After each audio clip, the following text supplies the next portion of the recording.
Mare, teška utakmica i poraz od lidera na tabeli ekipe Pina iz Aleksinca. Kakvi su tvoji utisci? Pa da, bila je dobra utakmica, možda smo u drugom setu dobijemo na kraju, ali neke sitne greške su tu presudile, ali u suštini bila je dobra utakmica, malo je prim bio loši, ali u suštini bilo sve dobro.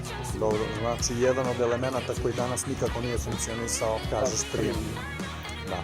Ekipa Pina je dosta iskusna ekipa, stariji momci. Da li misliš da je možda naše neiskustvo uticalo upravo u tim setovima gde smo trebali da rešimo na 22-22? Pa da, neke tu greške baš zbog toga neiskustva i nema veze, sve tu da se to iskustvo nekad i dobije na kraju.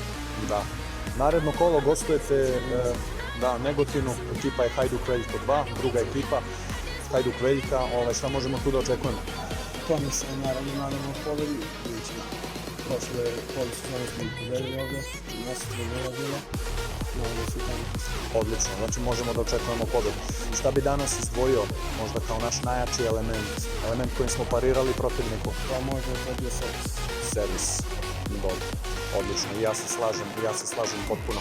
Žao mi je što smo ovako prošli danas, porazi i pobede su sastavni deo našeg bavljenja sportom. Još jednom čestitke, igra je bila fantastična. Ja sa strane mogu da potvrdim, igra je stvarno bila fantastična, mora da ostane na tom nivou ako mislimo da ostvarimo još pobeda. Hvala ti puno i srećno u daljem takmičenju.